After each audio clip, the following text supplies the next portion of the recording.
بسم الله الرحمن الرحيم. Fatihah lagi ya. Bismillahirrahmanirrahim. Dengan nama Allah yang Maha Rahman, yang Maha Pemurah, lagi Maha Penyayang. Ini permulaan setiap surat. Senantiasa dimulai dengan Bismillah.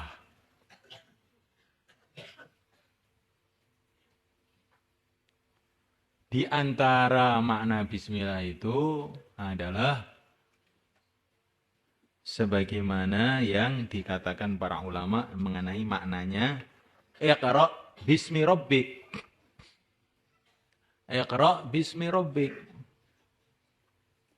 Maknanya Iqra bismi rabbik itu bacalah dengan nama Tuhanmu. Maksudnya bacalah Quran ini kepada umat bukan dengan nama diri kamu, bukan dengan nama rakyat, bukan dengan nama negara, dengan nama Allah. Ini Quran adalah dari Allah. Saya membaca Quran ini kepada kamu semua, hai umat, dengan nama Allah, bukan dengan atas nama saya sendiri. Ringkasnya, saya ini cuma menyampaikan. Saya ini cuma petugas. Maknanya Iqra bismi rabbik itu, sebagian ulama memahami maknanya Iqra bismi rabbik, saya ini membaca Quran ini sebagai petugas dari Allah. Bukan dari saya. Mahfum? Nah, begitu juga bismillah. Nah, bismillah ini, saya ini mau makan, mau minum, mau tidur, mau apa, ini semuanya atas nama Allah, dengan nama Allah.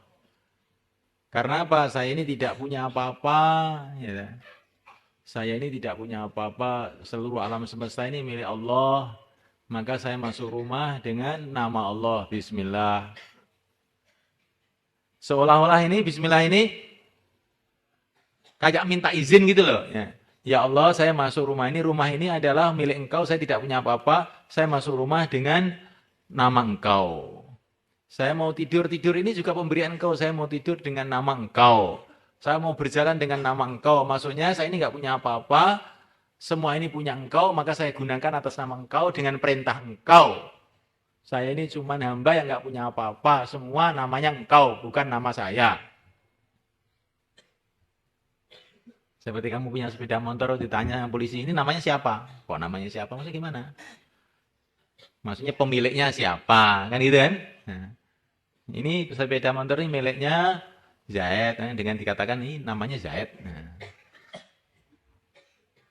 Jadi kita mau makan, bismillah maknanya kita punya keyakinan makanan punya Allah, kekuatan kita untuk makan pemberian Allah, maka kita makan dengan nama Allah. Izinkan aku ya Allah makan, tolonglah aku dalam makan ini, karena saya makan dengan namamu, bukan dengan atas kekuatanku, bukan atas kemampuanku, bukan ini milikku, semua milik engkau. Aku gunakan semuanya dengan nama Allah. Paham maksudnya bismillah ini? Gini?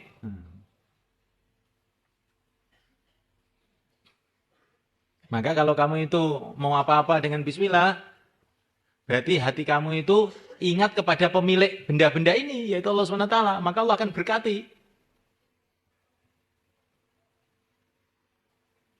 Maka Bismillahirrahmanirrahim.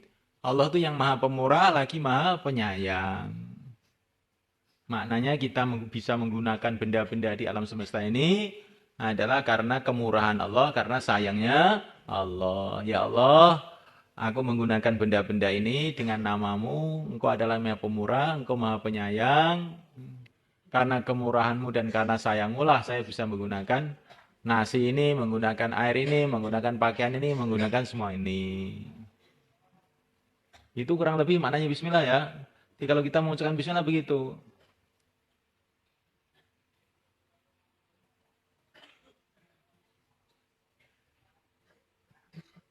Ringkasnya supaya lebih simpel lagi, pokoknya bismillah itu niatnya ya. Bismillah dengan nama Allah itu, ya Allah tolonglah saya dengan Tolonglah saya dalam perkara ini karena perkara ini milik engkau. Dah gitu aja lah. Ya Allah, tolonglah saya dalam makan, dalam minum, dalam ini, dalam segalanya ini karena semua ini milik engkau, maka tolonglah aku. Bismillah. Tapi ini berarti sama dengan yang saya ceritakan kemarin. Bismillah itu juga sudah merupakan doa. Tapi kalau ini dikasih Bismillah dengan makna, dengan perintah Allah seperti Iqra. Nah, maka ini tingkatan lebih tinggi lagi. Jadi saya ini mengerjakan itu dengan perintah Allah. Saya makan ini karena perintah Allah, saya minum karena perintah Allah, saya tidur dengan perintah Allah. Bismillah. Ini namanya apa itu tingkatan billah. Billah itu berbuat apa saja itu dengan perintah Allah. Kemudian dikumpulkan aja jadi satu. Dengan perintah Allah, dengan minta tolong kepada Allah, Bismillah. Bismillah dengan nama Allah, maknanya dengan perintah Allah saya mengerjakannya, dengan minta pertolongan Allah aku mengerjakannya. Gitu ya. Insyaallah.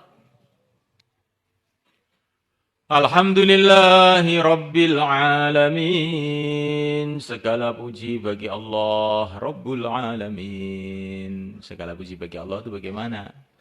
Pokoknya orang itu memuji siapa saja. Memuji ini makna pertama. Orang itu memuji siapa saja. Hakikatnya yang dipuji itu Allah. Karena yang kamu puji itu entah ayah kamu, entah ibu kamu, entah anak kamu, entah istri kamu, entah teman kamu. Semuanya menciptakan Allah. Semua makhluk Allah. Toh. Kalaupun dia baik, ya karena dibikin baik oleh Allah. Maka segala pujian perginya kemana saja, itu ujung-ujungnya adalah pujian kepada Allah. Ini makna pertama. Makna yang kedua, alhamdulillah itu yang berhak dipuji itu hanya Allah. Nah, yang berhak dipuji itu hanya Allah. Yang selain Allah itu tidak berhak dipuji karena selain Allah itu hanya diadakan oleh Allah, tidak ada kalau tanpa Allah. Maka yang berhak dipuji hanya Allah. Kalau pun kita memuji makhluk, memuji Nabi, memuji Rasul, memuji orang iman itu karena perintah Allah. Boleh juga kita memuji makhluk tapi dengan perintah Allah. Ini makna kedua.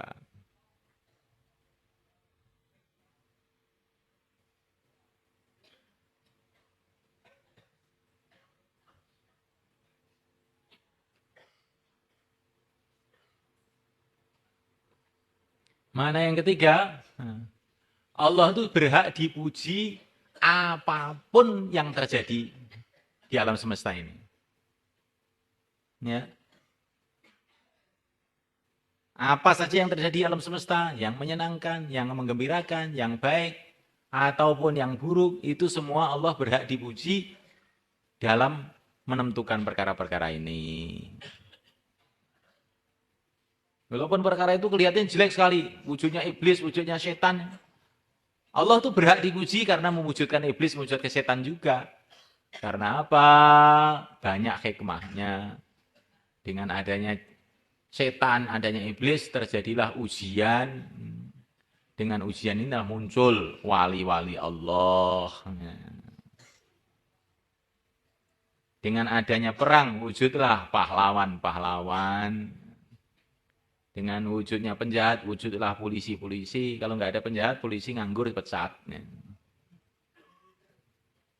Dengan wujudnya orang-orang jahat, dengan Allah mewujudkan orang-orang jahat, maka tampaklah kemuliaan orang-orang yang mulia, yang berjuang di jalan Allah. Maka Allah itu mewujudkan apa saja, kita puji. Alhamdulillah.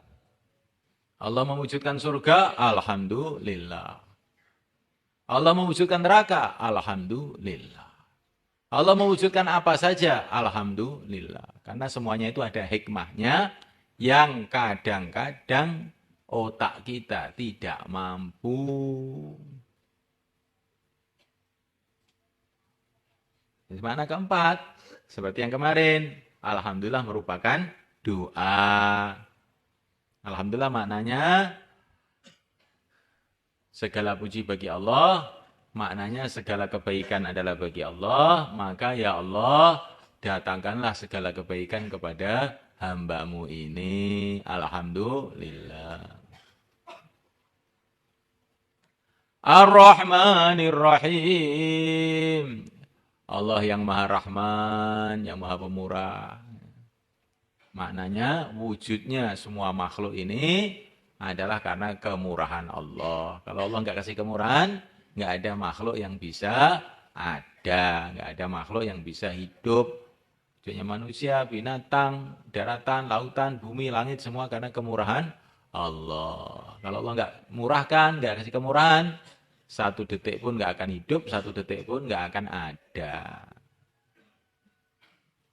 Ar-Rahim yang Maha Penyayang, yaitu yang menyayangi orang iman. Semua dapat kemurahan, tapi yang disayangi hanya orang-orang yang beriman. Untuk itu Allah memberi kepada manusia ini hari namanya hari pengadilan, untuk menampakkan sayangnya Allah kepada orang-orang beriman. Itulah Maliki Yaumiddin. Jadi hari kiamat itu untuk menampakkan rahimnya Allah, menyayangi orang beriman. Kalau di dunia ini menampakkan kemurahan Allah untuk semua makhluknya. Nanti di akhirat Ar-Rahim, Allah akan tampakkan sayangnya kepada orang-orang yang beriman. Jadi ini mulai bismillah, alhamdulillah, ar-Rahmanir-Rahim ini ringkesnya pelajaran tauhid. Maliki Yaumiddin, pelajaran mengenai hari pembalasan, hari kiamat. Terus sekarang pelajaran tasawuf, pembersihan hati. Kalau kamu sudah yakin semua itu adalah dari Allah, milik Allah, akan kembali kepada Allah. Semua dapat kemurahan, tapi yang disayangi hanya orang beriman. Terus kita harus punya sikap hidup yang benar. Iyyaka na'bud, hanya Engkau ya Allah yang kami sembah. Ini ringkesannya bab ibadah di sini ini semua. Ringkesannya tasawuf, bangsanya ikhlas, mahabbah kepada Allah, kecintaan kepada Allah, tunduk kepada Allah, takut kepada Allah. Iya, karena na'bud ini semua masuk. Karena namanya ibadah itu takut yang sebenar-benarnya kepada Allah, cinta yang sebenar-benarnya kepada Allah, tunduk yang sebenar-benarnya kepada Allah, ikhlas yang sebenar-benarnya kepada Allah, ridha yang sebenar-benarnya kepada Allah. Ini bagian daripada maknanya na'bud. Maka yang urusan ibadah, urusan ikhlas semua itu masuk di dalam iyyaka na'bud. Tapi kita ini nggak bisa ibadah dengan benar, dengan ikhlas, dengan ridha, dengan penuh takut, dengan penuh cinta tanpa pertolongan Allah. Maka wa iyyaka nasta'in. Hanya Engkau yang aku mintai tolong. Hanya Engkau yang kami sembah. Hanya Engkau pula yang kami mintai tolong. Kami tidak bisa menyembah Engkau dengan sebenar-benarnya tanpa pertolongan Engkau. Ini semula kan iyyaka na'budu wa iyyaka nasta'in itu ringkesnya semua. Amalan ini ringkesnya di sini ini. Ringkesnya tingkatan-tingkatan tasawuf, hati mendekatkan diri pada Allah itu dalam ayat ini sebetulnya. Terus setelah itu, ini lebih luas lagi. Ihdinas siratal mustaqim, siratal ladzina an'amta alaihim. Ya Allah, tunjukilah kami jalan yang lurus, jalannya orang-orang yang telah Engkau beri nikmat. Jadikanlah hidup kami ini mengikuti jalan lurus, jalannya orang-orang yang telah Engkau beri nikmat. Minan nabiyyin, yaitu para nabi. Berarti bagaimana? Berarti dengan ayat ini kita harus belajar sejarah kehidupan para nabi, khususnya yang mulia Nabi Agung Muhammad SAW. Sejarah ibadahnya, sejarah akhlaknya, sejarah perjuangannya, sejarah seluruhnya. Nah, di Siratal Ladzina An'amta 'alaihim seluruh kehidupan para nabi, para rasul ini harus kamu pelajari semua. Kalau tidak, kamu tidak akan bisa memahami ayat ini dengan sempurna. Wasiddiqin, orang-orang yang dikasih nikmat oleh Allah itu para nabi, dan siddiqin, orang-orang yang betul-betul beriman. Siapakah mereka? Di antaranya adalah para sahabat. Rijalun shadaqu ma'ahdullah alaih. Maka kita pun harus mempelajari kehidupan para siddiqin, orang-orang yang mantap-mantap imannya ini. Para sahabat, para wali-wali Allah, kita pelajari. Kalau tidak kita pelajari, kita tidak akan sempurna memahami ayat ini. Sejarahnya para ulama, sejarahnya Imam Asy-Syafi'i, Al-Imam Malik, Abu Hanifah, Imam Ghazali, dan lain-lain harus kita pelajari. Karena kita tidak disuruh mengikuti para nabi saja, tapi juga disuruh mengikuti para siddiqin, pengikut-pengikut nabi yang kokoh-kokoh itu. Yang imannya mantap-mantap itu harus kita pelajari. Jadi orang itu kalau belajar tidak harus dengan guru tok, harus dengan guru, itulah Rasulullah. Dan dengan murid-murid yang paling sukses, itulah para sahabat. Para imam, para aulia. Kayak kamu di pondok ini, kalau kamu ngaji kok hanya kepada guru saja, nggak akan sempurna.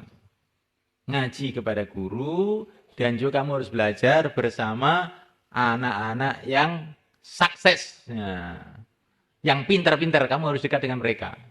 Kalau nggak gitu, nanti tidak sempurna. Begitu juga ikut Nabi, harus dengan cara mengikuti para sahabat, mengikuti para ulama-ulama, baru kamu sempurna nanti pahamnya mengenai pelajaran Nabi. Minan nabiyyin wasiddiqin wasyuhada, orang-orang yang mati syahid. Jadi kita ini harus punya prinsip hidup berjuang, siap mati untuk bela agama.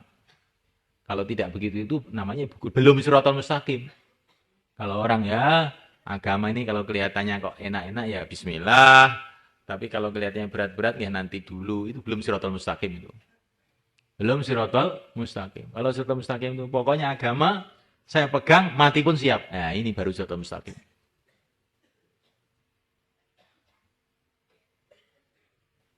Wassalihin, orang-orang yang soleh. Sejarah orang-orang soleh harus kita, sejarah para nabi kita pelajari. Sejarah para siddiqin, orang-orang yang mantap-mantap imannya kita pelajari. Sejarah syuhada, orang-orang pejuang harus kita pelajari. Sejarah orang-orang soleh, orang yang hidupnya nggak pernah maksiat, itu harus kita pelajari juga. Maksiat itu bertingkat-tingkat. Nah, maksiatnya santri yang memang sudah niatnya ngaji, maka di antara maksiatnya santri adalah ngantuk waktu ngaji. Karena santri ini, kalau orang kampung waktu ngaji tidur tidak maksiat, karena memang dia bukan santri, kok yang nggak salah toh, nggak ngaji. Umpama masalah ya nggak begitu banyak lah, nggak kayak santri. Kalau santri sudah niat ngaji, tapi ternyata malah nggak pernah ngaji, sudah 10 tahun tidak tahu gharul mungsorib, maka ini termasuk dosanya santri. Dosanya orang suluk. Nah, orang suluk punya dosa juga. Katanya waktunya diniatkan untuk zikir, tahu-tahu ngomong kosong ngobrol, itu juga dosanya orang suluk. Iya. Loh, apa ngobrol itu dosa? Bagi orang suluk dosa. Karena kamu menyalahi janji kamu. Nah, maka kita pelajari sejarah kehidupan orang-orang ini. Nah, kalau mempelajari sejarah kehidupan ini, otomatis seluruh yang ditulis para ulama, termasuk hadis, kutubus sita, kitab fikih, semua ini termasuk Shiratal Ladzina An'amta 'alaihim.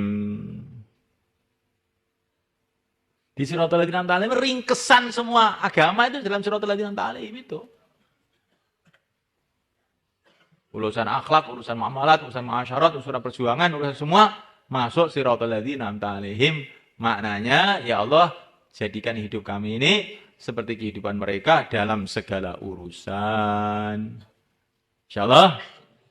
Ghairil maghdubi 'alaihim waladdallin. Jangan sampai saya ini, ya Allah, ikut orang-orang yang kau murkai dan ikut orang-orang yang sesat.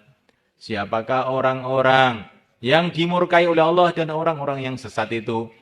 Mereka itu adalah yang tidak ikut Shiratal Mustaqim. Nah, ringkasnya begitu.